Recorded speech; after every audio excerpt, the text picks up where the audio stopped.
Rin Tosaka est l'une des 7 mages élus qui invoquent un servant surpuissant, nommé Archer, dont la mission est de l'aider à remporter la guerre du Saint Graal face aux autres mages et leurs servants surnaturels, ce qui lui permettra d'exaucer absolument tous les vœux qu'elle désire. Après avoir perdu son père lors d'une des précédentes guerres du Saint Graal, Rin mène une vie solitaire dans son manoir, s'efforçant de devenir plus forte afin d'invoquer un puissant servant pour pouvoir remporter la prochaine guerre du Saint Graal. Ayant acquis suffisamment de force pour le rituel, elle commence à invoquer le servant. Mais rien ne se produit une fois l'invocation terminée. Soudain, elle entend un bruit fort et le suit pour découvrir un homme grand aux cheveux blancs, connu sous le nom d'Archer, assis dans une pièce désormais complètement détruite. Rin informe Archer qu'elle l'a invoqué et conclut un pacte avec lui, les liant par un contrat magique. Le lendemain, elle se rend à l'école avec Archer et ressent immédiatement que quelque chose ne va pas dans les environs. Après l'école, elle décide d'enquêter et découvre des sceaux magiques entourant l'établissement. Archer lui explique que si ces sceaux sont activés, tous les élèves de son école mourront instantanément. Il commence alors à les désactiver quand soudain, un homme en costume moulant fait irruption sur les lieux. Rin est immédiatement impressionnée par la taille de sa lance, mais elle sait que l'endurance est plus importante. L'homme pointe sa lance vers elle. Elle réalise sa force et commence à courir. Mais il la rattrape et l'attaque. Elle parvient à esquiver ses coups et utilise un sort pour sauter magiquement du bâtiment. Archer la rattrape avant qu'elle ne touche le sol et il s'enfuit à une vitesse incroyable. L'homme les rattrape en un rien de temps et tente de l'attaquer, mais Archer s'interpose et bloque l'assaut. Elle dit à Archer de démolir cet homme avec son épée de taille moyenne et il se transforme immédiatement en Super Saiyan avant de se lancer dans une attaque massive. Ils s'engagent dans une bataille féroce, faisant voler des étincelles alors que leurs armes s'entrechoquent. Ils continuent de se battre et Archer s'éloigne de lui, mais Lancer le rattrape rapidement et l'attaque furieusement, sans lui laisser de répit. Archer saute en l'air pour une attaque et envoie Lancer voler en arrière. Même si l'attaque a été bloquée, Lancer réapparaît en souriant et attaque Archer à des vitesses supersoniques, brisant son épée de taille moyenne et prouvant que la taille compte. Avant qu'il ne puisse l'achever, Archer invoque 2 épées supplémentaires et le repousse. Le combat continue alors que Lancer ne cesse de briser les épées, mais Archer en invoque toujours plus de son énorme derrière. Lancer se prépare à utiliser son attaque ultime sur Archer. Mais soudain, ils aperçoivent une étrange silhouette courir dans les couloirs. Il la poursuit immédiatement pour éliminer les témoins et Rin le suit. La silhouette s'avère être Shiro, un autre étudiant choqué de voir cette bataille, qui s'enfuit pour échapper à Lancer. Mais en se cachant dans le couloir, il est poignardé par Lancer qui lui dit qu'il ne peut pas laisser de témoins et quitte les lieux pendant que Shiro se vide de son sang. Elle arrive dans le couloir et est horrifiée de découvrir le corps sans vie d'un étudiant gisant sur le sol. Elle sort immédiatement son pendentif et utilise une magie très puissante pour sauver un Shiro presque mourant. Le ranimant avant de retourner chez elle, Rin s'allonge sur son canapé, mais Archer lui dit que la vie de Shiro est toujours en danger, car Lancer saura qu'il est vivant et tentera de le tuer à nouveau. Cela l'effraie, et elle dit immédiatement à Archer de l'emmener auprès de Shiro afin qu'il puisse le sauver. D'autre part, Shiro s'allonge dans sa chambre sombre, incapable de comprendre ce qui vient de se passer, quand soudain, il sent la présence d'un ennemi et esquive l'attaque de Lancer juste à temps. Shiro décide de riposter, saisit un rouleau de papier souple et utilise la magie pour le durcir. Lancer affirme être plus dur et attaque Shiro, le frappant au bras avant de le projeter hors de la pièce. Shiro commence à courir mais est projeté dans la cour avant que Lancer ne devienne Ronaldo et ne le repousse d'un coup de pied. La baguette de Shiro se ramollit et Lancer arrive avec un dernier coup, le mettant à terre. Lancer lui dit de prononcer ses derniers vœux et s'apprête à le tuer, quand soudain la zone devient magique et une jeune fille est invoquée qui repousse Lancer. Elle se présente comme Saber, désormais la servante de Shiro, et l'appelle maître. Shiro la regarde avec surprise avant que Saber ne sorte pour s'engager dans une bagarre générale avec Lancer. Elle semble avoir le dessus, repoussant Lancer avec ses attaques incessantes et lui disant qu'elle a vu des lances plus grandes et plus dures de son temps. Cela met Lancer en colère, qui se prépare à nouveau à lui asséner un coup puissant, mais il rate sa cible et la projette au sol. Sabé est toujours vivante, mais la lucidité post-combat frappe Lancer, et il décide de se retirer pour la journée. Sabé dit à Shiro de rester là, car elle sent un autre servante à proximité et s'élance dans la nuit. Pendant ce temps, Archer transportait Rin pour trouver Lancer, mais se retrouve attaqué par Saber à la place. Archer bloque l'attaque avant qu'il ne s'engage dans un affrontement, mais avant que quoi que ce soit de grave ne puisse arriver, Shiro arrive et ordonne à Saber d'arrêter de se battre. Sabé le traite d'idiot et lui dit de la laisser faire, mais Rin leur ordonne d'arrêter. Soudain, Rin se rend visible et salue Shiro lui disant qu'elle n'a aucune mauvaise intention. Shiro la ramène chez lui, espérant la séduire, mais Rin le rembarre en le traitant de paysan à cause de ses fenêtres cassées. Il explique que Lancer l'a attaqué et a causé les dégâts, et qu'il ne sait pas comment les réparer. Rin se met alors à impressionner Shiro et montre ses incroyables capacités de mage en réparant la vitre brisée avec ses incantations. Ils entrent enfin et Rin réalise que Shiro ne sait absolument rien. Elle l'informe de la guerre du Saint Graal et lui explique qu'il y a un total de 7 maîtres qui s'affrontent pour remporter le Saint Graal, lequel exaucerait n'importe quel souhait. Rin décide d'emmener Shiro à une église au milieu de la nuit, lui faisant croire qu'ils vont commettre un péché. Mais elle le conduit à un prêtre Akire, qui lui demande s'il a été circoncis avant de les expulser de l'église, car il est déjà là. En rentrant, Rin dit à Shiro qu'ils sont techniquement ennemis dans cette guerre du Saint Graal, mais Shiro a peur et ne veut pas se battre. Soudain, une jeune femme aux cheveux blancs apparaît avec le roi du foie derrière elle. La fille se présente comme Ilia et son servant massif comme Berserker. Rin reconnaît rapidement le nom et informe le groupe que les servants de classe Berserker, en termes de force brute, sont capables de vaincre à eux seuls tous les autres servants. Rin dit à Shiro de s'enfuir, mais sa mère ne l'a pas élevée comme une mauviette, et il décide de se battre avec elle. La jeune femme ordonne à King Kong d'attaquer, et cette horreur saute en l'air pour les écraser mais est frappée par des flèches avant d'être attaquée par Archer. Même après cela, le Berserker semble imperturbable et saute immédiatement sur Shiro pour lui faire une surprise, mais est arrêté par la sabère du Gyoid. Elle l'attaque avec son épée, le projetant en arrière avant de sauter pour une attaque, mais cette fois, le Berserker prend le dessus et la repousse. Elle s'énerve et montre à quel point elle est une femme forte, s'engageant dans des affrontements à l'épée en un contre un avant de sauter sur son épée pour tenter de le tuer.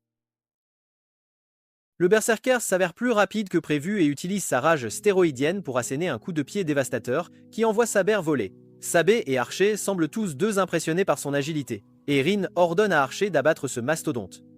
Archer porte un coup massif, mais cela n'a aucun effet sur le Sasquatch qui reste simplement immobile. Il tourne son attention vers le corps alléchant de Saber et l'attaque de toutes ses forces, la projetant en l'air avant de la claquer au sol. Sabé parvient d'une manière ou d'une autre à bloquer son coup, mais le cri de la jeune femme ordonne à l'homme gorille de faire disparaître Sabé. Rin réalise que Shiro est un perdant pathétique, alors elle court vers la bataille et lance des cristaux magiques sur le Berserker, ce qui arrête son mouvement, et Archer utilise cette opportunité pour tirer une volée de flèches. Il y a une énorme explosion, mais même après cela, cette bête d'homme est toujours debout, dégageant des vibrations de Yujiro Hama. Il attaque Saber une fois de plus, et il commence à se battre dans les rues pendant que Shiro reste là, impuissant. Rin le traite de lâche et lui dit de retourner dans les bras de sa mère avant de courir après eux. Shiro s'inspire d'Andrew Tate et tente de devenir un top G en suivant le combat, où il trouve Saber, luttant pour suivre la puissance démente de ce monstre. Saber saute en l'air et assène un coup massif bloqué par le Berserker, qui la repousse avant d'entrer dans un cimetière, prêt pour un nouvel affrontement. Pendant ce temps, Rin suit la jeune femme avant de l'attaquer par derrière comme une vraie garce. La jeune femme bloque immédiatement ses attaques avant de lui dire qu'elle est laide et pathétique. Cela met Rin en colère, qui commence à tirer comme une vraie américaine, mais la jeune femme bloque facilement ses attaques avant de lui envoyer ses oiseaux. Rin a peur des oiseaux, alors elle commence à courir en essayant de leur tirer dessus, et finit par tomber dans un trou. Elle se relève et affronte la jeune femme avant d'utiliser une autre gemme pour créer un bouclier vert devant elle, et enchaîne une longue série de coups avant que sa barrière ne soit brisée par une épée éthérée lancée par la jeune femme. Elle crée une autre épée de son cul et décide d'embrocher Rin quand Archer se réveille enfin de là où il était et abat l'épée, sauvant la vie de Rin. Elle se cache dans la forêt, pensant à quel point son servant est mauvais, lui qui se cache loin de la bataille.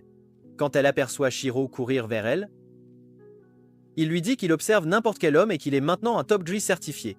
Mais elle le pousse contre le mur et lui dit qu'il est toujours une petite salope. De l'autre côté, Saber continue d'affronter le Berserker. Mais elle parvient maintenant à lui porter quelques coups en se cachant derrière les pierres tombales. Elle prend le dessus et commence à botter le cul géant du Berserker avant de lancer une dernière attaque pour en finir. Ils attaquent tous les deux, mais Saber devient une fusée et poignarde presque le cœur du Berserker, mais ce bâtard mangeur de testicules le bloque avec sa main. Il essaie de l'achever, mais Saber rend son épée très dure et transperce le Berserker alors qu'il gît là, sans vie. Soudain, elle remarque que ses doigts commencent à bouger à nouveau, tandis qu'Archer dit à Rin de dégager son joli cul de cette zone avant de créer une lance géante et de la tirer sur le gros homme. Toute la zone explose, mais cette énorme monstruosité est toujours bien vivante.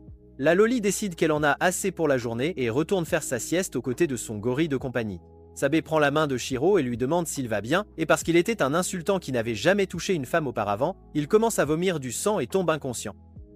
Le lendemain matin, Shiro se réveille et trouve Rin dans sa chambre et s'excite immédiatement en pensant qu'il va enfin, mais Rin quitte la pièce avant de lui dire qu'il mourra vierge. Il se rend au dojo où il trouve Saber assise par terre, qui lui dit qu'il possède une compétence de guérison très spéciale qu'ils l'ont vu utiliser la nuit dernière. Elle lui dit qu'ils doivent tuer les 7 autres maîtres pour gagner le Saint Graal, car elle a un souhait à faire. Ils entrent pour prendre le thé où Saber explique que les 7 classes sont Saber, Lancer, Archer, Reader, Caster, Assassin et Berserker. Plus tard ce jour-là, ils se rendent à l'école où Shiro lui fait visiter les lieux avant qu'il ne décide de rentrer pour la soirée. Alors qu'il sortait ses chaussures de son casier, il est approché par Mitsu, une vieille amie qui lui demande s'il rejoindra un jour le club de tir à l'arc, mais il ne semble pas en garder de bons souvenirs. Alors il refuse poliment.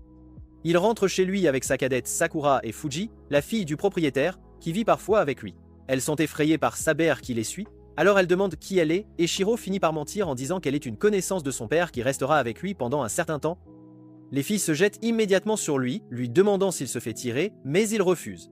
Ils rentrent tous à la maison où Sakura retourne à la cuisine, là où est sa place, et leur prépare le dîner. Pendant que Shiro passe le meilleur moment de sa vie avec 3 belles femmes, Rin et Tutemo étudient des démons dans un bâtiment abandonné pour une raison quelconque.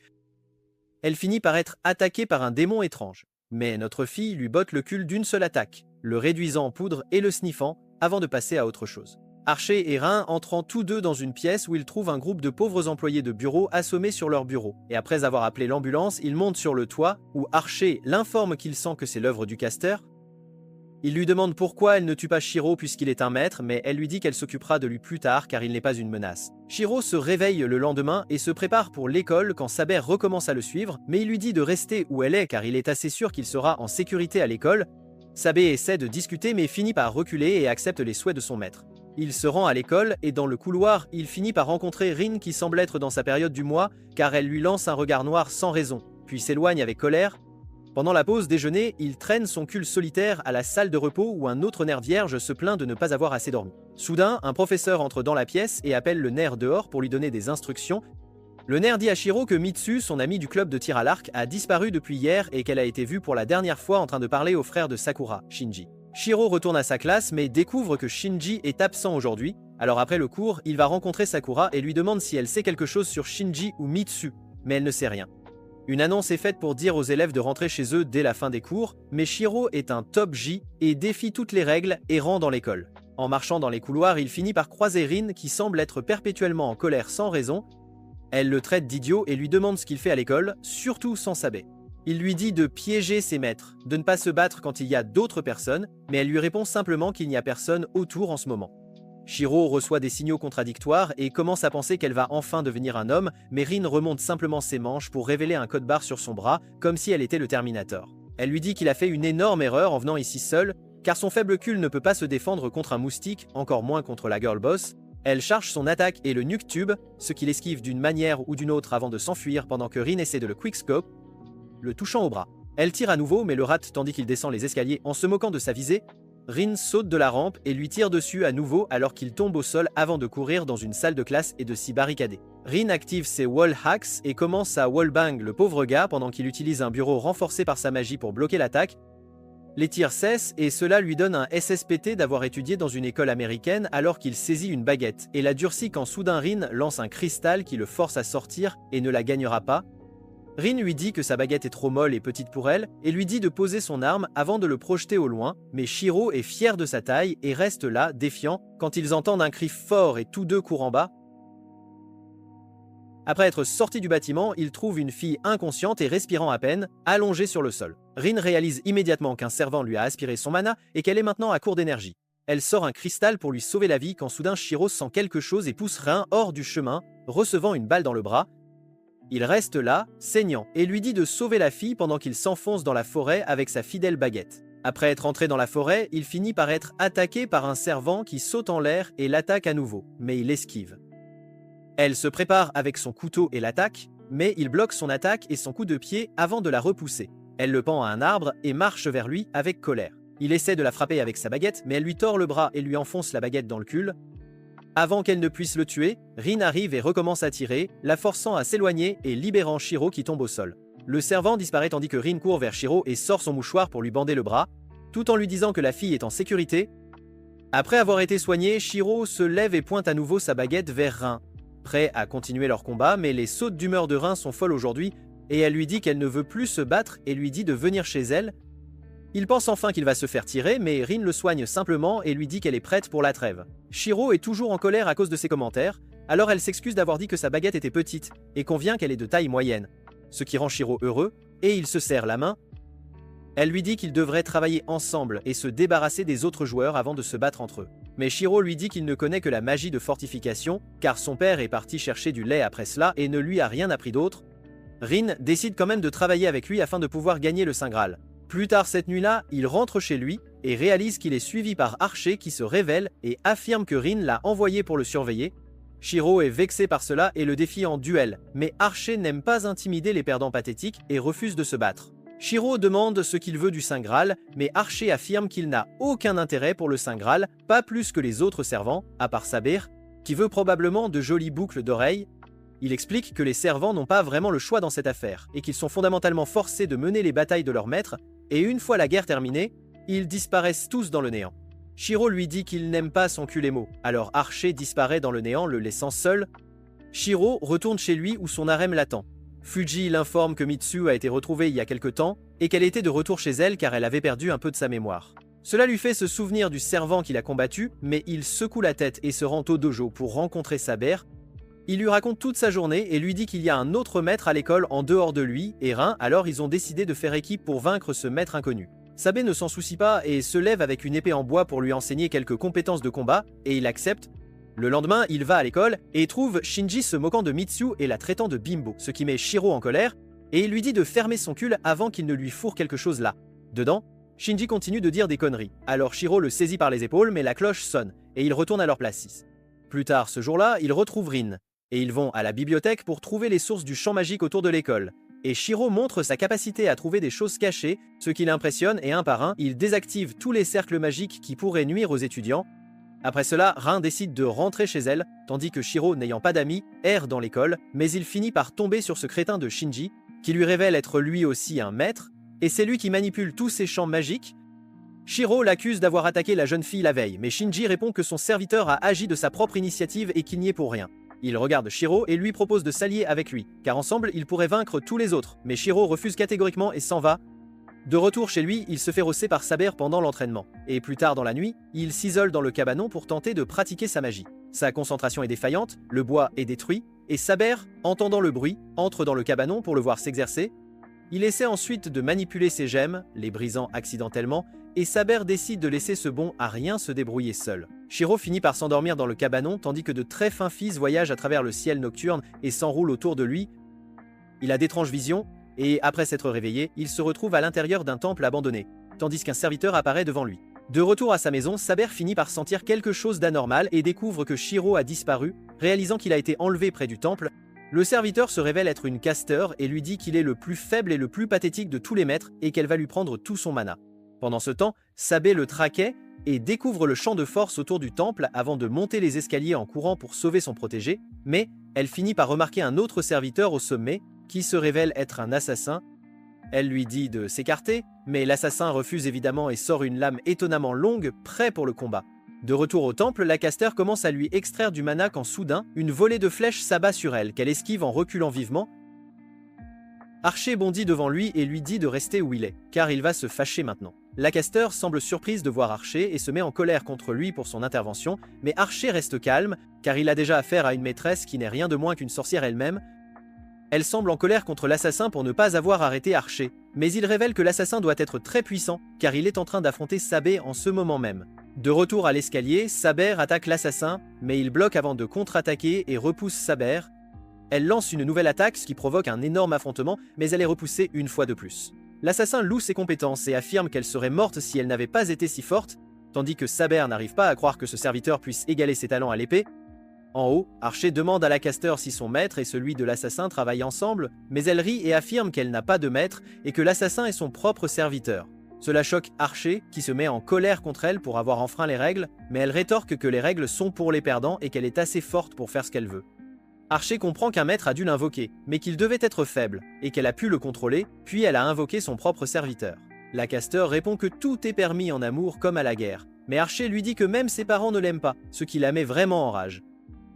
Archer se précipite pour attaquer, et avant que la caster ne puisse faire quoi que ce soit, il la découpe en morceaux, et elle tombe et disparaît. Il s'avère qu'elle était déjà en l'air, et utilise plusieurs cercles magiques pour lui tirer un projectile, qu'il bloque tandis que Shiro est déjà au sol. Archer lui dit de lui faire un sandwich, ce qui la met en colère, et elle lui tire un autre projectile magique qu'il esquive et saute en l'air pour l'achever. Elle utilise ses projectiles magiques contre lui une fois de plus, mais il les esquive tous sans difficulté. La caster décide d'utiliser des tactiques sournoises et attaque Shiro, mais Archer finit par le sauver alors qu'il est suspendu au toit. La caster les attaque à nouveau, mais Archer le prend et s'enfuit. esquivant toutes les attaques avant de sortir Shiro d'un piège magique tendu par la caster d'un coup de pied bien placé. Il finit par se retrouver piégé à l'intérieur et ne peut plus bouger pendant que la caster se prépare à l'achever. Mais d'une manière ou d'une autre, il parvient à lui lancer 2 couteaux qu'elle est forcée de bloquer, libérant ainsi Archer de la barrière. Elle attaque Archer à nouveau, mais il les esquive au ralenti avant de sortir une flèche massive de son derrière et de la tirer de toutes ses forces vers la caster. Elle tente de bloquer la flèche avec sa magie, mais échoue lamentablement et se fait absolument démolir. De l'autre côté, l'assassin réalise que son maître est en difficulté. Alors il dit à Saber de vite en finir avec ce combat et se prépare avec son épée. Saber sent immédiatement qu'elle mourra si elle n'utilise pas toute sa puissance et révèle son épée complète. Mais l'assassin finit par la frapper avant qu'elle ne puisse réagir, et elle tombe dans les escaliers jusqu'au sol. À l'intérieur du temple, la caster est à peine vivante, et demande à Archer pourquoi il ne la tue pas, mais il répond que son objectif était de sauver cet idiot et non de tuer qui que ce soit. Elle se soigne et les traite tous les deux d'idiots, leur proposant de rejoindre son équipe, mais il refuse, car Archer lui dit qu'elle se fera botter le derrière si jamais elle rencontre le berserker. La caster leur dit d'aller se faire voir avant de s'envoler, tandis que Shiro demande à Archer pourquoi il l'a laissé partir. Archer répond qu'il veut qu'elle continue ainsi afin qu'elle soit assez forte pour vaincre le berserker, et après cela ils pourront l'achever. Pendant ce temps, Saber se relève une fois de plus, impressionnant l'assassin qui lui dit qu'il a maîtrisé cette technique par lui-même et coupe Leafy sans aucune raison. De l'autre côté, Archer dit qu'il ne se soucie pas vraiment du nombre d'humains que la caster tue, ce qui met Shiro en colère qui essaie de le frapper, mais est évidemment bloqué. Shiro pleure comme un bébé et commence à s'éloigner, mais Archer sort sa dague et le lacère dans le dos. Shiro tombe au sol en sang et essaye de s'éloigner, mais Archer le suit et le lacère une fois de plus alors qu'il dévale les escaliers. Saber s'inquiète pour lui et court immédiatement vers lui, tandis que l'assassin rengaine son épée et lui dit qu'ils se battront plus tard. Saber se retourne vers l'assassin et le remercie de ne pas avoir attaqué, affirmant qu'il est un adversaire très fort et digne, tandis que l'assassin ressent la même chose. Archer cependant semble en avoir assez et attaque Saber sans aucun avertissement, mais l'assassin bloque immédiatement l'attaque et la sauve. Ils se provoquent mutuellement pendant un instant, mais Archer se sent provoqué et attaque l'assassin, et il s'engage dans un duel incroyablement rapide, se portant de nombreux coups, tandis que Saber décide de battre en retraite pour le moment. Saber le ramène et le soigne pendant qu'il explique ce qui est arrivé à la caster et comment Archer l'a laissé partir. Saber lui dit que s'il travaille dur, il peut être aussi habile avec une épée qu'Archer, et il accepte immédiatement et demande à être entraîné sans pitié dans l'art de l'épée. Le lendemain matin, il se réveille après avoir rêvé d'obtenir des pouvoirs spéciaux et se rend au dojo pour une séance d'entraînement avec Saber, qui le bat à plat de couture, mais lui dit quand même qu'il s'est très bien débrouillé. Il s'avère qu'il a utilisé les techniques d'épée d'Archer, ce qui met Saber en colère, et même après qu'il lui ait dit qu'il n'avait pas triché, elle sort en trombe. Après, Shiro se relève de nouveau, les 2 épées en main, et commence à s'entraîner. Plus tard dans la journée, il retourne à l'école où Shinji semble lui lancer des regards étranges. Pendant la pause déjeuner, il est appelé par Rin qui l'emmène sur le toit où il s'assoit par terre et discute de ce qui s'est passé la veille. Rin s'excuse pour ce qu'Archer lui a fait et lui promet que cela ne se reproduira plus, tandis que Shiro lui dit qu'il n'est pas en colère contre elle. Plus tard, Rin lui montre à nouveau son code barre, ce qui donne à Shiro l'envie de la louer pour 1 heure, mais elle révèle qu'elle peut utiliser des cristaux pour y stocker de la magie puissante, et c'est ainsi qu'elle est capable d'utiliser une si grande variété de sorts.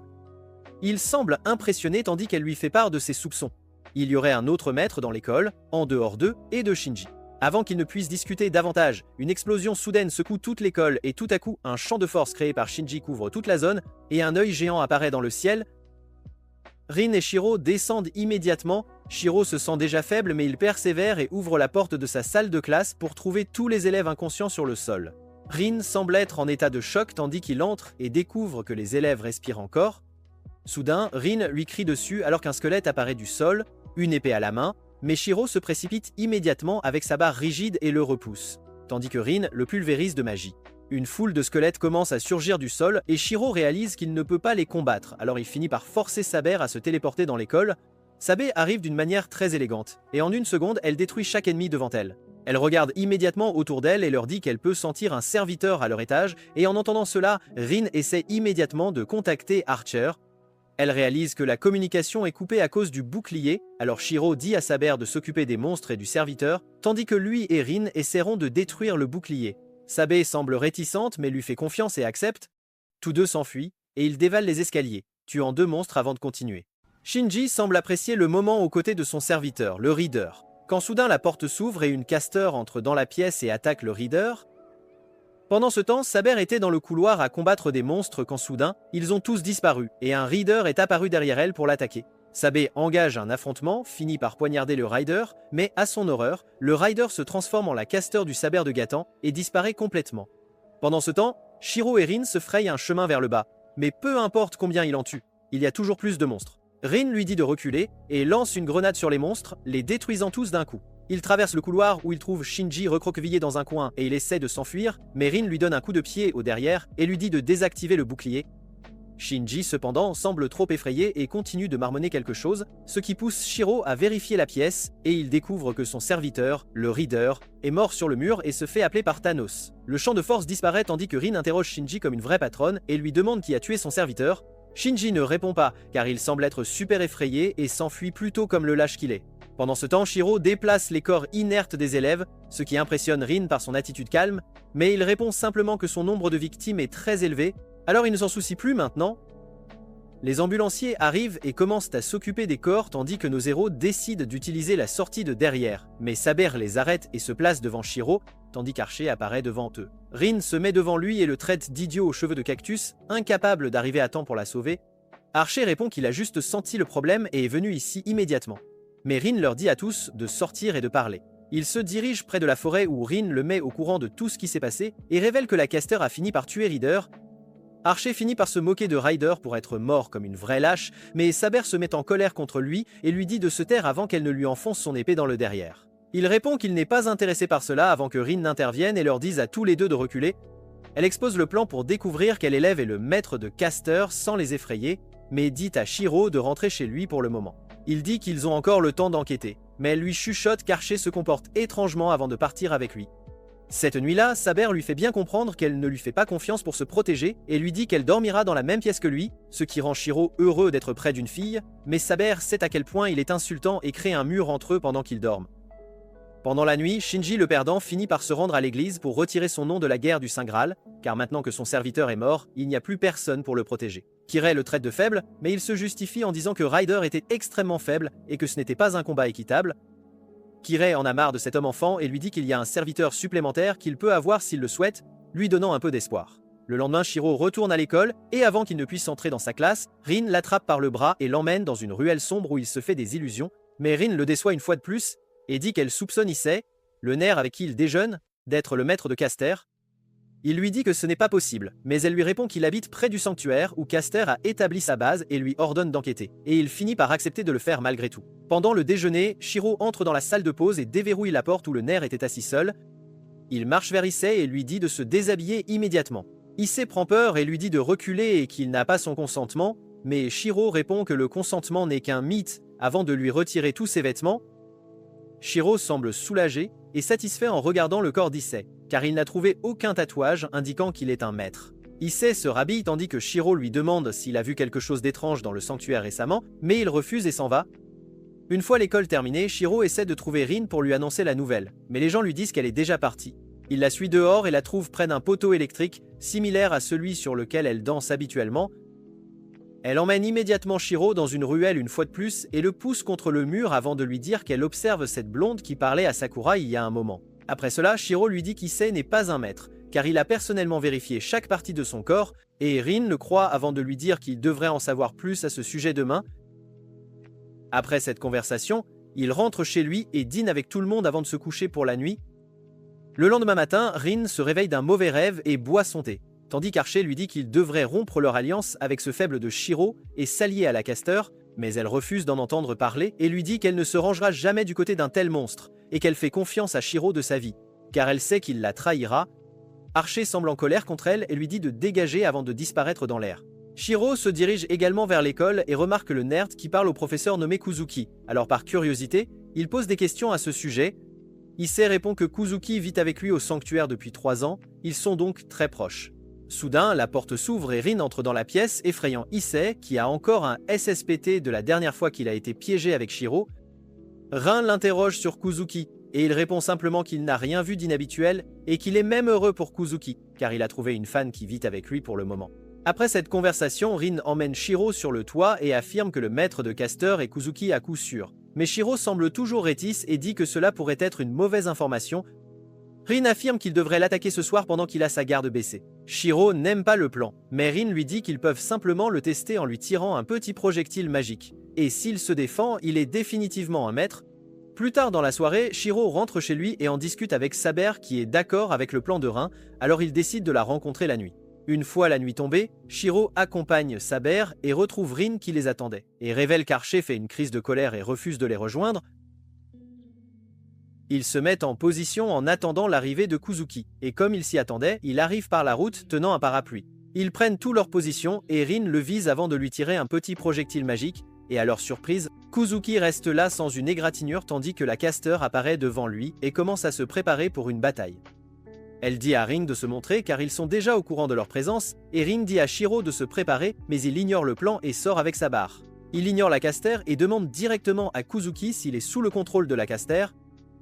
Shiro explique comment Caster a vidé des innocents de leur énergie et affirme que s'il était celui qui l'avait ordonné, alors il le tuerait aux côtés de Caster. Kuzuki répond honnêtement qu'il n'était pas au courant, mais ajoute qu'il est d'accord avec ce que Caster a fait et ne s'oppose pas du tout à ses actions. Il dit à Caster de faire ce qu'elle veut avec ses idiots, mais avant qu'il ne puisse bouger, Rin apparaît derrière et lance une grenade sur Caster qui la bloque mais remarque Saber courant vers Kuzuki et essaie de la frapper. Mais elle est protégée par le bouclier de Rin et atteint Kuzuki avant de le lacérer. À la surprise générale, Kuzuki est un sacré dur à cuire et bloque son épée avant de passer et de la gifler. Cela la prend au dépourvu et Kuzuki continue l'offensive, la repoussant encore plus avant de la frapper à l'estomac et de la saisir à la gorge.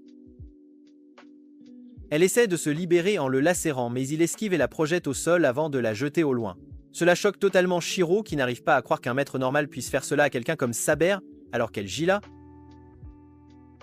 Caster dit à Kuzuki qu'elle s'occupera de Saber, alors il décide de faire le ménage avec ses élèves. Rin essaie immédiatement de lui tirer dessus mais Kuzuki esquive et l'assomme d'un coup de poing, ce qui met Shiro en colère alors qu'il court vers Kuzuki, mais ses attaques sont esquivées avant que Kuzuki ne lui assène un combo de 3 coups de poing, le repoussant. Shiro reste conscient d'une manière ou d'une autre et réalise que s'il perd, Rin mourra, alors il puise au plus profond de son âme et utilise toute son énergie pour sortir 2 épées de son derrière avant d'engager un affrontement massif avec Kuzuki et de le repousser. Cela choque tout le monde, donnant à Sabe l'occasion d'attaquer, mais Kuzuki esquive et Caster s'envole avec lui. Sabe s'approche de Shiro et lui demande s'il va bien, tandis que Rin lui demande quelle est la taille de son derrière pour y faire tenir 2 épées. Shiro répond qu'il n'a aucune idée de comment il a sorti ça, tandis que Rin est agacé par le fait que Kuzuki ait pu s'échapper. Pendant que tout cela se passait, Shinji rencontre la blonde qui se révèle être son serviteur. Il semble très mystérieux et dit des choses étranges que je n'ai pas comprises avant d'accepter de se venger de Shiro et Rin pour le compte de Shinji. Cette nuit-là, quand Shiro essaie de se coucher, il ressent une douleur constante dans son bras droit, qu'il attribue à ses habitudes nocturnes et s'endort. Le lendemain matin, quand il se réveille, il essaie de voir comment va Sabe mais finit par tomber sur les fesses de faiblesse. Il persévère et va à l'école où il a du mal à tenir les stylos et les gommes, tandis que Fujimura explique à la classe que Kuzuki ne les enseignera pas pendant un certain temps car il est malade. Une fois l'école terminée, il décide de rentrer chez lui pour préparer un bon repas pour Saber, mais il laisse malheureusement tomber le bol à cause de son bras engourdi. Soudain, la sonnette de sa maison retentit, alors il va vérifier et découvre Rin qui l'attend là. Elle s'invite à l'intérieur et participe au dîner, après quoi ils commencent à discuter de leur plan pour affronter la Caster et Kazuki. Comme il l'avait prévu, Kazuki s'est caché et la seule façon de les faire sortir est une attaque frontale totale, ce à quoi Saber consent. Shiro les interrompt et dit que la Caster pourrait décider de s'autodétruire si elle se sent menacée, avant de se lever pour préparer le dîner. Il regarde Rin, s'attendant à ce qu'elle parte puisqu'il fait déjà nuit, mais elle est complètement effrontée et déclare qu'elle restera aussi pour le dîner.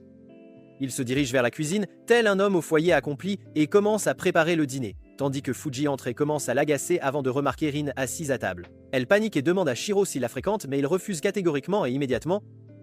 Une fois le dîner terminé, il commence à faire la vaisselle, faisant honte à Andrew Tate, tandis que les filles papotent entre elles à table. Il lave les assiettes, mais finit par en casser plusieurs à cause de sa main affaiblie, et peu sûr, Rin lui demande s'il va bien avant de lui dire de se reposer, car il a l'air complètement épuisé. Plus tard cette nuit-là, il prend un bain et sort dehors où il trouve Rin debout au clair de lune, tandis que des flocons de neige tombent doucement autour d'elle. Tous deux s'assoient et ont une conversation à cœur ouvert où Rin explique qu'elle voulait rester parce qu'elle ressentait la chaleur familiale émanant de cette maison et qu'elle n'était pas froide et distante comme sa propre demeure où elle a vécu seule toute sa vie. Elle explique qu'elle a toujours été une magicienne douée et qu'elle aimait s'entraîner pour améliorer sa magie. Devenir une mage était son devoir, mais aussi quelque chose qu'elle appréciait énormément, et elle affirme ne faire que les choses qui lui plaisent vraiment. Shiro lui demande pourquoi elle a rejoint une école si elle était une mage aussi incroyablement talentueuse. Mais elle répond qu'elle aimait simplement aller à l'école, et qu'elle a même formé une alliance avec Shiro parce qu'elle apprécie sa compagnie. Shiro semble être son exact opposé, car il explique que son père adoptif ne lui a enseigné qu'une seule compétence magique et lui a dit de la perfectionner chaque jour. Mais c'était une corvée pour lui, et il n'a jamais vraiment aimé le faire. Il lui dit qu'il aurait bien préféré être un étudiant ordinaire. Rin répond que c'est peu être pour cela que son père l'a quitté. Après cette conversation, il rentre à l'intérieur où Rin enfile des vêtements qui la font ressembler à une véritable femme de petite vertu. Elle retourne dormir pendant que Shiro se rend dans son abri pour pratiquer la magie. Il est interrompu en pleine séance par Saber qui lui demande s'il va bien. Et il répond qu'il se sent faible et engourdi, mais qu'à part ça, il va parfaitement bien. Pendant qu'il parle, Saber devient soudainement alerte et se lève alors qu'Archer apparaît derrière eux. Elle lui dit de reculer immédiatement et le menace que s'il fait un pas de plus, elle lui coupera les jambes et les lui enfoncera quelque part. Archer lui dit de se calmer car il n'est pas là pour se battre et Shiro est d'accord, disant à Saber de le laisser approcher. Archer explique que Rin lui a parlé de la façon dont il a sorti 2 épées de nulle part pendant le combat, ce qui l'a vraiment impressionné. Il dit que Shiro a de la chance de pouvoir bouger du tout, car créer quelque chose à partir de rien demande beaucoup d'énergie si on ne l'a jamais fait auparavant, et quand Archer l'a fait pour la première fois, tout son bras gauche a été paralysé pendant très longtemps. Il prétend être impressionné par Shiro et dit qu'il peut l'aider avant de poser ses mains sur son dos et d'appuyer sur certains points de pression, ce qui ouvre son flux de mana et son corps recommence à se sentir fort. L'archer lui dit qu'il sera un meilleur mage maintenant qu'il ne l'a jamais été et disparaît dans le ciel nocturne. Le lendemain matin, Shiro se réveille et se sent déjà beaucoup plus fort. Il va réveiller Rin qui semble dormir du sommeil du juste, mais il lui dit quand même de descendre pour le petit déjeuner.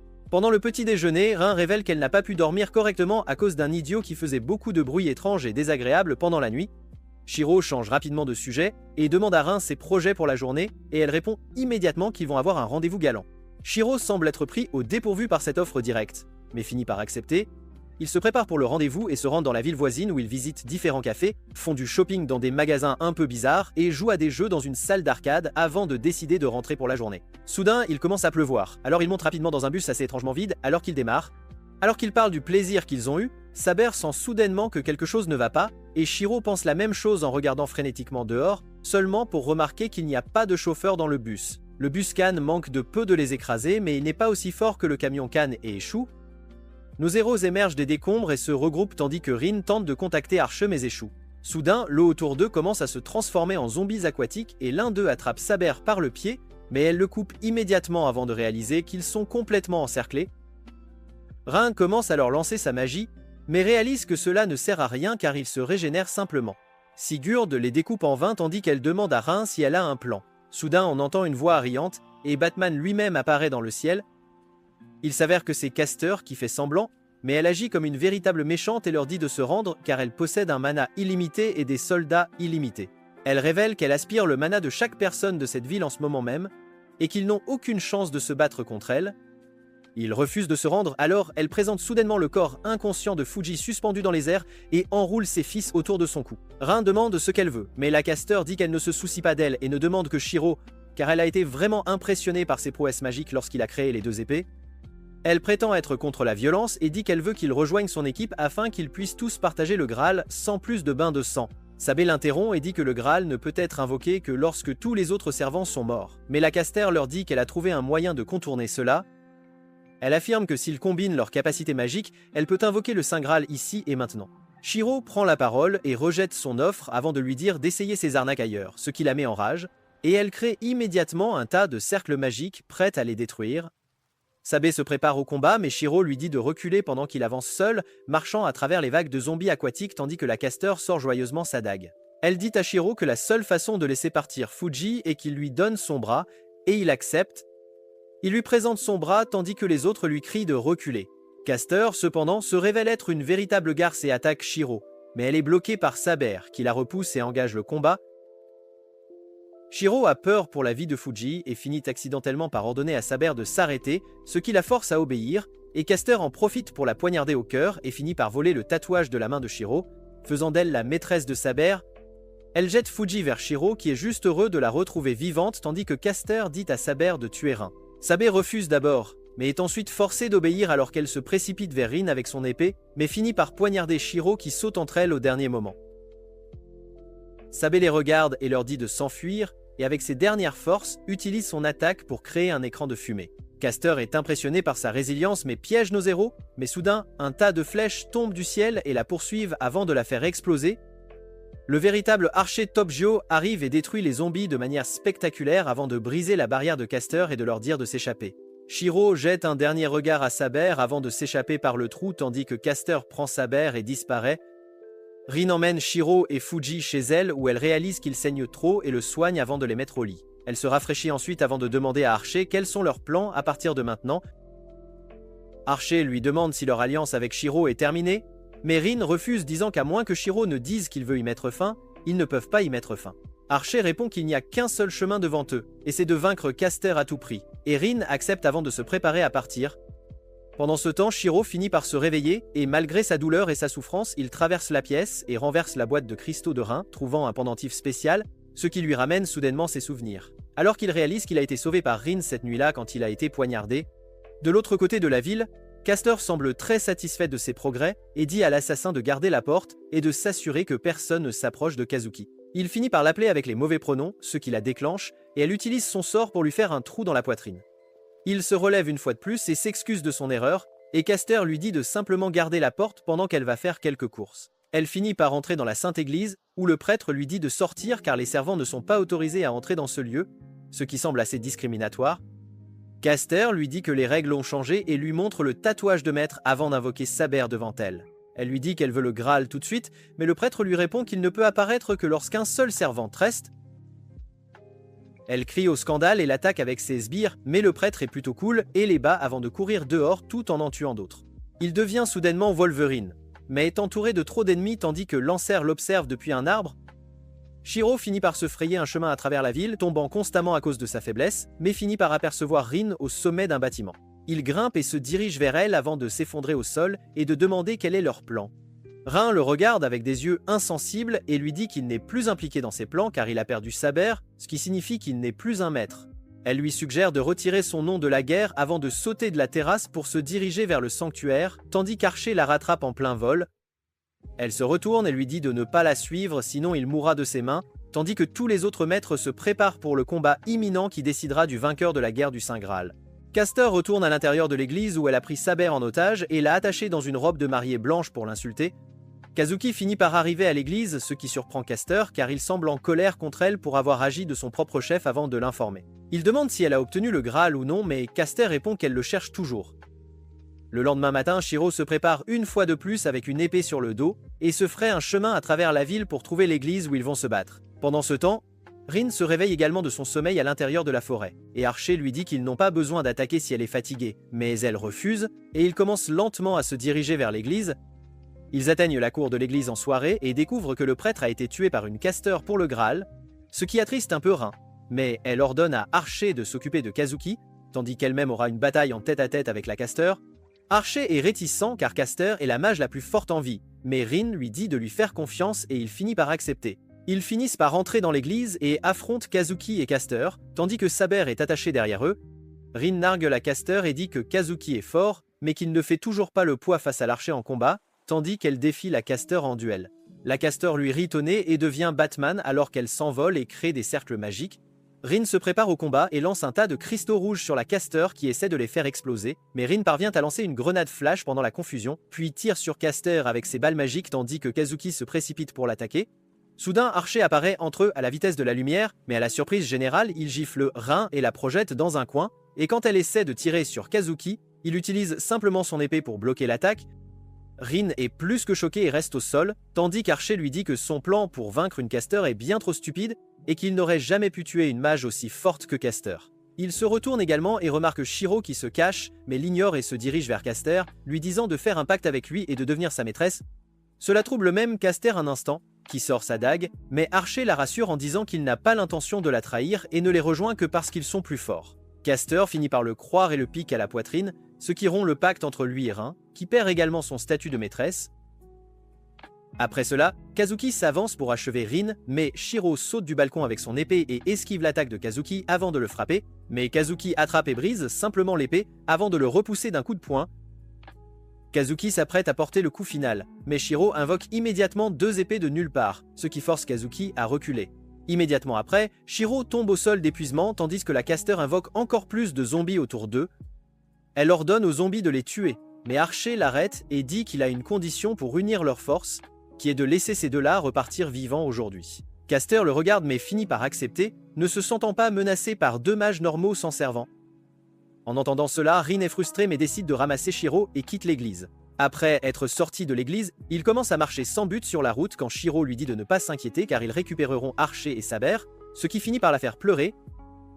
Après cela, ils se rendent sur une colline, où en regardant le ciel étoilé, il rassure Rin que tout ce qui s'est passé n'était pas de sa faute, et après un certain temps, il finit par lui avouer ses sentiments, ce que l'on ne peut jamais faire à son coup de cœur. Il lui avoue son amour et dit qu'il l'a toujours aimé.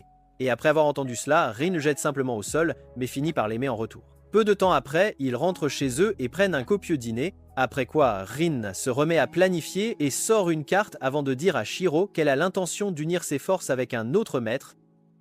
Lancer est hors de question car ils ne connaissent pas le maître, donc leurs espoirs sont de rejoindre l'équipe d'Ilia avec son berserker massif. De retour à l'église, Caster a un flashback sur son invocation. Elle a été invoquée par un gamin insupportablement prétentieux qui vivait dans un immense bâtiment avec un tas de filles. Dès qu'elle a été invoquée, il a commencé à agir comme un enfant de riche classique et à insulter Caster, quand elle a dit qu'elle ne pouvait pas invoquer un dragon pour lui. Il l'appelle dans sa chambre le lendemain où il lui montre les belles filles et lui dit qu'il veut gagner la guerre coûte que coûte. Après cela, il l'emmène dans un laboratoire où un groupe de personnes sont piégées dans des tubes de verre qu'il utilise pour les tuer et convertir leur énergie en cristaux de mana. Caster se moque de lui pour en être fier et fabrique un cristal bien plus grand avant de lui dire qu'il est à des années-lumière de sa magie.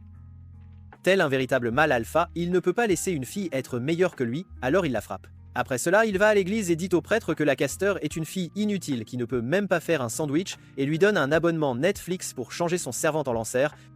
Le prêtre accepte et cet idiot absolu retourne chez lui joyeusement, mais est choqué de voir tout son laboratoire brûler avec les scientifiques qui s'y trouvaient. Il demande pourquoi elle agissait comme une ex-toxique, mais elle répond qu'elle est simplement plus forte que lui et n'a pas besoin de lui pour gagner la guerre. Cela blesse à nouveau son ego fragile, et il lui ordonne de se suicider. Rien ne se passe, alors il utilise à nouveau un ordre, mais Caster révèle qu'elle a déjà rompu leur pacte maître-servant et l'envoie immédiatement dans un donjon sombre, où il court effrayé avant de regarder ses bras pour les voir brûler. Après cela, il retourne au laboratoire où il est grillé à mort, tandis que même la Caster tombe au sol d'épuisement. Soudain, la porte s'ouvre et Lancer entre dans la pièce, la faisant fuir dans la forêt. Elle marche sous la pluie avant de tomber au sol, épuisée et prête à mourir, mais Kazuki la trouve et la ramène chez lui. Il lui donne du thé et la soigne complètement avant d'accepter de forger un pacte avec elle afin qu'elle puisse être sauvée. Soudain, Archer lui dit qu'il s'ennuie, ce qui la ramène à la réalité et elle lui dit de dégager. Il répond en disant qu'il n'y a plus d'ennemis à part Berserker, qui est très loin, mais Caster lui dit qu'elle a un plan pour s'occuper de lui. Le lendemain matin, Rin et Shiro prennent un taxi pour une forêt où ils commencent à marcher dans la terre, tandis que Rin lui dit que Berserker et Caster sont censés être des ennemis naturels, donc les faibles devraient joyeusement collaborer avec eux. Shiro avance mais recule à cause d'un choc. Rin le traite de lâche et commence à marcher avant d'être elle aussi projetée par un piège placé par Ilia la méprisable, tandis qu'elle les observe à travers sa boule de cristal. Elle dit à ses servantes de désactiver les pièges, mais elle lui conseille de ne pas le faire et de renvoyer ces deux humains chez eux, mais Ilia leur dit de se taire et d'aller les chercher pour les amener au château. Les deux servantes acceptent et traversent le couloir, mais envoient quelqu'un d'autre descendre sur le château. Soudain, Shinji tombe littéralement du ciel, mais s'arrête juste avant de toucher le sol. Les deux servantes apparaissent par derrière et se préparent à s'occuper de cet imbécile tandis que Shinji leur demande si Ilia est là. L'une des servantes l'attaque immédiatement avec sa grande hache que Shinji retient tant bien que mal et commence à s'enfuir quand soudain les servantes se retournent pour voir le servant blond de Shinji, Gilles, debout sur le toit. Cela commence à ressembler à un drama coréen alors qu'il s'assit et ordonne à la servante de s'excuser auprès de Shinji car il est son maître. Les servantes refusent et l'une d'elles essaie de l'attaquer, mais sa main est arrachée de son corps alors qu'une tonne d'armes surgissent de nulle part et poignarde les deux servantes. Il marche vers l'autre servante et lui dit d'appeler la méprisable avant de la Ned Starker, elle aussi. Soudain, Berserker émerge à travers le mur aux côtés d'Ilia qui est furieuse après avoir vu ses servantes. Gilles semble apprécier cela alors qu'il sort toutes les épées, prêt pour un combat. Après avoir traversé la forêt, Shiro et Rin atteignent enfin le château où ils voient qu'un combat est en cours. Pendant ce temps, sur le toit, Gilles tire un tas d'armes sur Berserker, qui ne bouge même pas avant de dévier une lance géante. Après cela, Gilles devient sérieux et lui tire un grand nombre d'épées, créant une explosion, tandis que Berserker encaisse le choc de l'explosion et reste là, immobile. Shinji, le crétin, court vers le Berserker, se moquant de lui pour être mort quand Gil lui dit de reculer car Berserker revient à la vie. Shinji s'enfuit comme un lâche tandis que Gil semble apprécier le combat alors qu'il continue de tirer des épées et des lances, qui poignardent à nouveau Berserker avant de disparaître. Gilles lui dit d'accepter sa défaite, car il possède un nombre illimité de ses armes, mais Ilia prend la parole et affirme qu'ils ne perdront pas, tandis que Berserker fonce sur lui, et que Gilles, avec un sourire narquois, tire encore plus d'armes. Soudain, Ilia se remémore son enfance, le temps où elle était toujours seule, sans amis ni famille pour la soutenir. Elle n'avait que ses 2 servantes qui, un jour, lui annoncèrent que le Servante avait été invoqué. Quand elle vit Berserker pour la première fois, il était enchaîné dans les cachots tant sa puissance était redoutable. Ilia conclut un pacte avec lui, mais quoi qu'elle fasse, il n'obéissait pas à ses ordres. Et lorsqu'elle tentait de le forcer à suivre ses directives, elle ressentait une douleur intense, exactement comme lui. Un matin glacial, alors qu'elle tentait de s'entraîner avec Berserker, elle fut assommée et se réveilla pour se retrouver seule. Furieuse, elle commença à rebrousser chemin, décidant d'invoquer un autre servant que Berserker. Alors qu'elle traversait la forêt, elle fut prise en chasse par des loups qui la rattrapèrent, puis commencèrent à la mordre de toutes parts tandis qu'elle pleurait à terre. Soudain, Berserker bondit à son emplacement et la couvrit, recevant lui-même les morsures des loups sur tout le corps. Ilia réalise qu'il ne les attaque pas parce qu'elle ressent de la douleur quand il frappe quelqu'un. Elle le regarde avec compassion et lui dit de les attaquer car elle ne le laissera jamais seul, et immédiatement il pulvérise littéralement les loups en morceaux. Soudain, elle revient à la réalité alors que Gil tente de le tuer. Pendant ce temps, Shiro et Rin marchent dans les couloirs, où Rin lui dit de ne pas intervenir dans le combat. Ils montent jusqu'au balcon d'où ils aperçoivent Ilia à terre et Berserker la couvrant, transpercée de toutes parts par des épées. Gil se moque de lui et lui ordonne de laisser cette misérable. Mais Berserker se place simplement devant elle, prêt à la défendre. Gil recommence à tirer tandis que Berserker tente de bloquer toutes ses attaques, mais il est lui aussi transpercé à plusieurs reprises. Il se relève malgré tout et court vers lui pour une attaque finale, mais Gil le transperce et le cloue au sol. Lorsque la poussière retombe, Berserker est à terre, mais se relève d'une manière ou d'une autre, empli de fureur, et tente d'attaquer Gil, mais il invoque simplement un tas de chaînes dorées hérissées de pointes qui l'étranglent complètement, l'empêchant de bouger. Gil rit et déclare que tout est fini, que même Dieu ne peut échapper à ces chaînes, avant d'invoquer une lance massive et de la projeter droit dans le cœur de Berserker, qui tombe à genoux tandis qu'Ilia pleure. Gil sort son épée et se dirige vers Ilia avant de lui lacérer les yeux pour qu'elle devienne une sorte d'Helen Keller, ce qui met Shiro en colère, qui tente d'intervenir mais est arrêtée par Rin. La pauvre fille essaie de trouver Berserker pour se réconforter, mais elle est poignardée et tombe à terre tandis que Rin tente de faire taire Shiro. Elle saigne sur le sol tandis que Gil s'approche pour l'achever. Mais soudain, Berserker reprend vie une fois de plus et tente de l'écraser. Au dernier moment, Gil le transperce de quelques lances supplémentaires, le tuant définitivement. Shiro finit par lui lancer des insultes, tandis que Gil lui projette simplement une épée, brisant le balcon, pendant qu'Ilia se vide de son sang. Gil s'approche d'Ilia et lui arrache le cœur de son corps. Au moment où Shiro lui crie une fois de plus d'arrêter, il dit à Shiro qu'il est inutile sans Saber. Quand Shinji s'approche et commence à se moquer de Shiro et de Saber, tout en faisant étalage de Gil avant de lui dire de tuer Shiro. Rin leur crie d'arrêter et dit à Gil qu'elle tirera sur Shinji s'il fait quoi que ce soit à Shiro. Gil est impressionné par son audace et épargne Shiro avant de s'éloigner.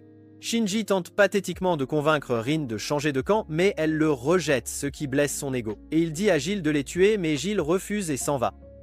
Plus tard ce jour-là, Shiro enterre la pauvre Ilia dans un jardin, tandis que Rin lui dit qu'interrompre le combat était très stupide, et qu'il aurait pu mourir. Shiro, cependant, raconte que lorsqu'il était jeune, il y a eu une catastrophe, et qu'il n'avait pu sauver personne.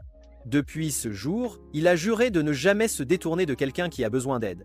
Rin comprend son engagement, et il décide de retourner chercher un moyen de gérer cette situation. Il s'assoit près d'un chalet, et Rin dit à Shiro que selon elle, Gil seul n'est pas beaucoup plus fort que Saber ou Archer, mais à cause de ses armes illimitées, il est capable de submerger tout le monde.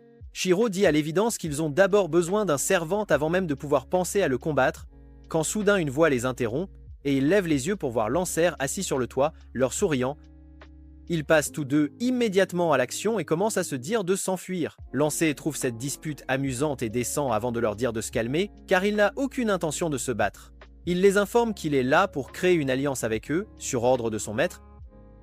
Rin demande pourquoi il ne forme pas d'alliance avec Gil, qui est clairement plus fort, mais Lancer répond qu'il n'apprécie pas suffisamment sa personnalité. Après l'avoir écouté, ils acceptent de créer une alliance temporaire, mais Shiro pose une condition. Lancer ne peut pas draguer Rin, car il a posé son veto. Lancer accepte et ils commencent à marcher vers l'église. Pendant ce temps, à l'église, Archer quitte de nouveau sa position et va rencontrer Kuzuki pour lui demander ses intentions après avoir gagné la guerre. Kuzuki répond qu'il ne croit pas en l'idée du bien ou du mal, et qu'il n'a qu'un seul souhait qu'il veut voir exaucé après la guerre. Tel un amoureux transi, il dit à Archer que son souhait est d'exaucer les désirs de Caster, qui veut simplement retourner dans son propre monde, car il n'est pas un grand fan des trucken ou des isekai. Pendant ce temps, Lancer, Shiro et Rin passent en revue leurs plans. Rin dit à Lancer que son travail est de maintenir Archer distrait, mais lui demande de ne pas le tuer, car elle veut qu'il s'excuse auprès d'elle, avant qu'elle ne se débarrasse personnellement de lui. Lancé la prévient que Caster sera un problème, mais Rin répond qu'elle a un plan pour elle, avant d'avertir Lancer que Saber pourrait entrer dans le combat et même Assassin pourrait se joindre. Lancer répond qu'ils s'en occuperont le moment venu avant qu'il ne se dirige vers l'église et soit intercepté par Archer. Lancer apparaît soudainement, ce qui surprend Archer qui se moque du caractère de Rin pour avoir trouvé un autre homme si rapidement. Lancer, cependant, est frustré par le manque d'honneur d'Archer et sort sa lance, tandis qu'Archer invoque son épée. Rin rappelle à Lancer de ne pas le tuer avant de courir à l'intérieur de l'église avec Shiro, tandis que les deux servants s'affrontent. Ils finissent par trouver leur chemin à l'intérieur et affrontent Caster et Kuzuki, tandis que Saber gît inconsciente derrière eux. Elle leur dit d'accepter leur défaite, mais Rin commence à se moquer du vilain visage de Caster et lui dit que son style est plutôt lamentable. Cela déclenche la fureur de Caster qui déploie ses cercles magiques et commence à voler, tandis que Rin dit à Shiro de tenir Kuzuki occupé. Rin se prépare à combattre tandis que Shiro fait apparaître des épées de nulle part, se souvenant comment ils avaient été mis en déroute lors du dernier combat. Pendant ce temps, Lancer semble prendre le dessus sur Archer, l'attaquant sans relâche et le repoussant, tandis qu'Archer tente simplement de se défendre contre ce maître lancier. Lancer dit à Archer que cette fois, il ne retiendra pas ses compétences avant d'apparaître soudainement derrière lui pour une attaque, mais Archer esquive juste à temps avant d'être repoussé d'un coup de pied par Lancer. Il saute en l'air et riposte sur Lancer, mais les flèches sont facilement bloquées tandis que Lancer se moque de lui pour son manque d'honneur. Archer lui dit que sa lance est plutôt petite, ce qui déclenche les insécurités de Lancer, et il se prépare pour sa meilleure attaque avant de sauter en l'air et de charger sa lance avec autant de puissance qu'il le peut. Archer réalise que cette attaque a la puissance de démolir une armée entière, alors que Lancer lance la lance à une vitesse supersonique. Archer révèle alors tout son mana et crée un bouclier indestructible qui bloque l'attaque, choquant Lancer, mais la lance continue de briser les couches, repoussant Archer qui parvient malgré tout à se défendre, bien que blessé, avant qu'une énorme explosion ne couvre la zone. La lance retourne à Lancer et lorsque la poussière retombe, il aperçoit Archer toujours debout, le sang dégoulinant de lui. Lancer est extrêmement surpris que quelqu'un puisse se défendre contre sa meilleure attaque, mais Archer révèle qu'il a littéralement utilisé presque tout son mana pour créer le bouclier le plus puissant qui soit. Archer accepte sa défaite pour l'instant, et Lancer s'en va pour la nuit. Tandis qu'à l'intérieur de l'église, Shiro a du mal à gérer Kuzuki, qui le projette contre le mur, pendant que Rin se défend contre toutes les attaques de Caster avec des cristaux. Elle est constamment repoussée et réalise qu'elle va perdre à ce rythme avant de créer une petite explosion et de courir à travers la fumée pour lancer des cristaux rouges sur Caster, qui les bloque et les détruit. Elle descend des airs et lui dit d'accepter sa défaite, car même Shiro est en train de se faire tabasser et il n'y a aucun moyen qu'il puisse gagner. Mais Rin sourit, lance une grenade flash, puis fonce à travers la fumée pour lui donner un coup de poing dans l'estomac, suivi d'un balayage de jambes et d'un combo de 2 coups de poing, qui projette Caster contre le mur. Kuzuki se précipite immédiatement et repousse Rin d'un coup de poing, tandis que Shiro est également à terre. Il dit à Caster d'utiliser Saber contre ces sales types agaçants, mais avant qu'elle ne puisse le faire, Archer apparaît et tire des épées sur Kuzuki. Lorsque la poussière retombe, nous voyons Caster se faire poignarder en protégeant Kuzuki et mourir dans ses bras, tandis que Kuzuki promet de gagner le Graal pour elle. Archer apparaît devant lui et révèle que c'était son plan depuis le début, tandis que Kuzuki se dirige vers lui. Archer crée 2 épées tandis que Shiro tente d'arrêter Kuzuki. Il n'écoute personne et fonce vers Archer avec un coup de poing, qui est facilement esquivé, puis il est tranché avant d'être poignardé au cœur et de mourir sur le champ. Shiro court vers Saber, qui semble faible mais heureuse, quand soudain Archer les attaque avec des épées mais les rate. Rin lui dit d'arrêter, mais il crée une prison d'épées autour d'elle, lui disant qu'elle n'est pas son maître avant de se diriger vers Shiro, tandis que Saber le défend. Archer lui dit qu'elle n'a pas de maître pour l'instant, ce qui signifie qu'elle est déjà dans un état affaibli et mourra sûrement, mais Saber lui dit de venir l'affronter et se prépare au combat. Archer l'attaque tandis qu'elle essaie de se défendre, mais est incapable de créer une armure, tandis qu'Archer la repousse constamment avec ses attaques incessantes jusqu'à ce qu'elle tombe. Il s'approche d'elle mais est immédiatement attaqué par Shiro, dont le coup d'épée est bloqué avant qu'Archer ne le projette au sol d'un coup de pied. Après cela, il se dirige vers lui, lui disant qu'il est faible, mais Shiro persévère à l'attaquer. Mais ses épées se brisent et il tombe à genoux. Il était sur le point de l'achever quand soudain Rin commence à faire un pacte avec Saber. Et avant qu'il ne puisse faire quoi que ce soit, Shiro l'attaque. Saber complète le pacte et apparaît avec son armure complète, libérant Rin tout en disant à Archer de s'en aller car elle ne laissera pas Shiro se faire blesser. Ils s'attaquent mutuellement, mais Saber esquive toutes les attaques avant de briser immédiatement ses épées et de porter une attaque qui est bloquée mais force tout de même Archer au sol. Il lui dit que Shiro mourra quoi qu'il arrive avant de laisser tomber son épée, d'enchanter son sort et d'utiliser, en gros, une expansion de domaine sur eux. Ils se retrouvent immédiatement dans un terrain vague couvert d'épées, tandis qu'Archer leur dit qu'il a volé cette technique à son idole Gojo Satoru. Il crée un tas d'épées et les projette vers Saber. Mais Shiro prend enfin son courage à 2 mains et court vers Archer avant de créer des épées et de bloquer les attaques entrantes, les brisant toutes. Cela finit par briser son domaine et avant que Saber ne puisse attaquer, Archer attrape Rin et s'éloigne. Il l'endort avant de dire à Saber que Rin n'est là que pour sa sécurité et qu'il veut juste tuer Shiro. Shiro lui dit immédiatement de se retrouver au château d'Ilia pour un combat en 1 contre 1 et Archer accepte avant de partir. Après cela, Shiro et Saber sortent du bâtiment en ruine, où Lancer apparaît devant eux tandis que Saber se met sur la défensive. Shiro lui dit de se calmer car il est un allié, tandis que Lancer leur dit qu'il veut les aider à récupérer Rin. Au château, Rin se réveille et aperçoit Archer assis sur le canapé attendant Shiro. Rin lui dit d'arrêter car il n'y a aucune raison qu'il tue Shiro, mais il répond qu'il n'aime pas son vilain visage, ce qui est une raison suffisante pour lui. Soudain, Shinji arrive et se dirige droit vers Rin, disant à Archer de rester assis car il est dépassé face à Gilles. Avant qu'il ne puisse la toucher, Archer l'arrête et dit qu'une fois qu'il aura tué Shiro, il pourra faire ce qu'il veut de Rin. Mais s'il la touche avant, il mourra aux côtés de son servant. Shinji accepte ces conditions et dit à Jill qu'ils n'ont pas à se battre pendant qu'Archer sort de la pièce. Cette nuit-là, Shiro se réveille après un long sommeil et se prépare aux côtés de Saber à partir, avant de lui dire de ne pas intervenir entre lui et Archer. Alors qu'ils sortent, Lancer arrive également, prêt à les aider si les choses tournent mal, et ils se mettent tous en route, prêts à mettre fin à la guerre. Le lendemain matin, ils atteignent le château où ils trouvent Archer assis en haut des escaliers, tandis que Lancer se montre également. Shiro demande immédiatement à Archer où est Rin et il répond qu'il a donné Rin à Shinji pour qu'il en fasse ce qu'il veut. Il se met en colère mais Lancer lui dit de se calmer car il s'occupera de Rin, ayant reçu l'ordre de son maître de la maintenir en vie.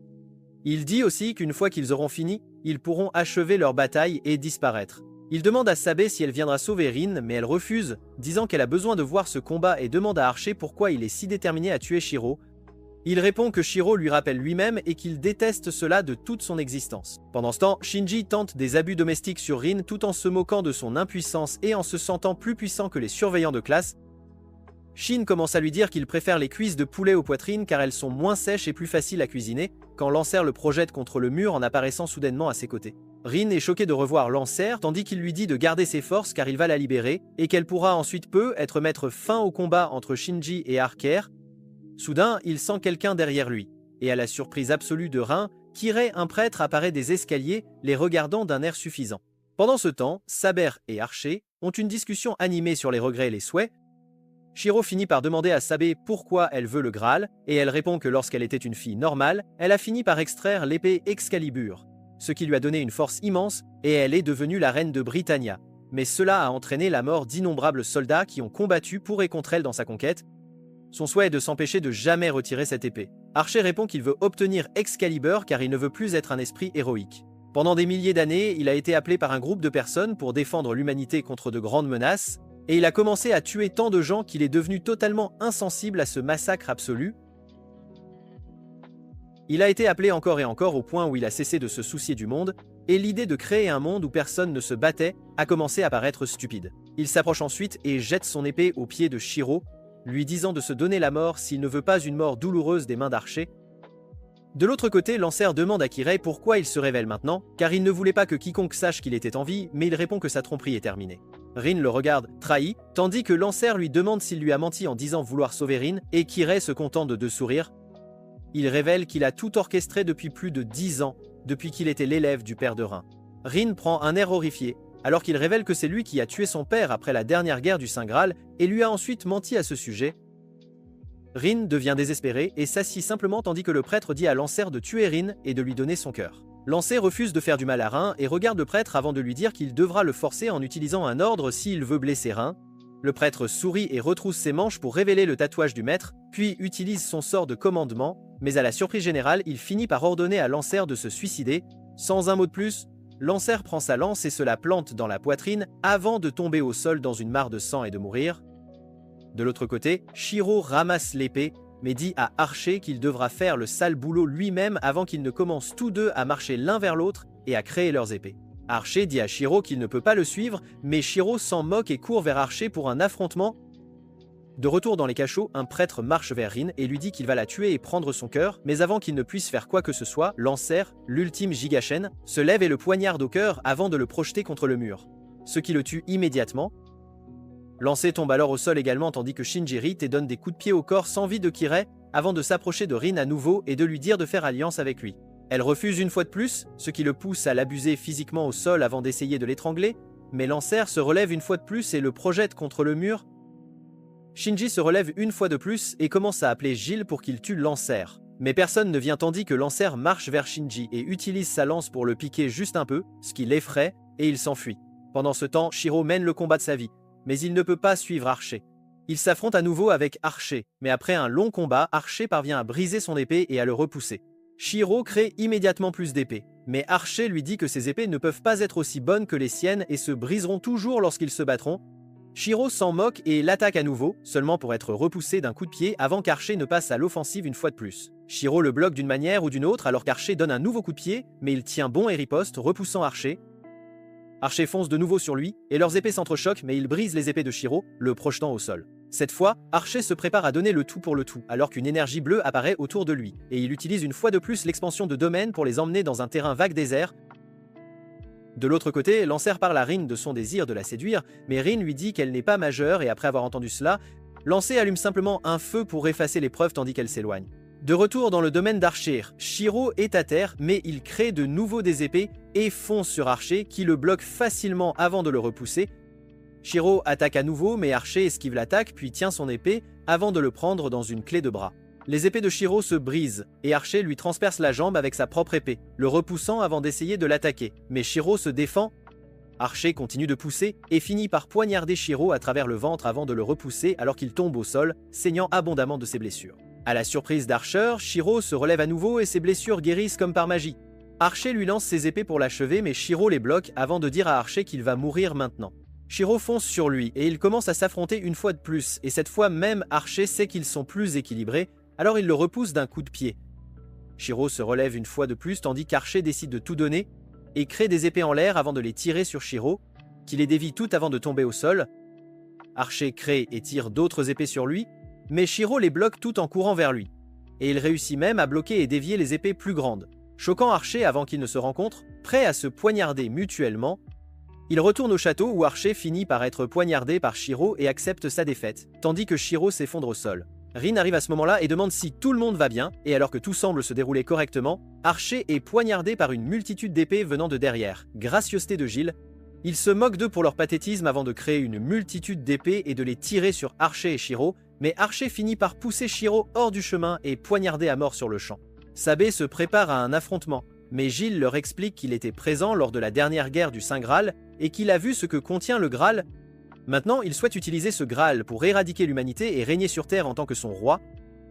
Il descend les terrasses et crée ses épées, mais change d'avis au dernier moment alors que le château commence à s'effondrer, les laissant mourir avant de sortir et de leur annoncer qu'il va créer le Saint Graal maintenant, ce qui mènera à la destruction de l'humanité, donc ils devraient utiliser leur temps avec prudence s'ils veulent un jour le vaincre. Shiro et les autres tentent de trouver un moyen d'échapper au château pour combattre un autre jour et d'une manière ou d'une autre sauver le monde de Gilles. C'est tout pour cette vidéo. Assurez-vous d'aimer et de vous abonner pour la deuxième partie et regardez cette prochaine vidéo à l'écran.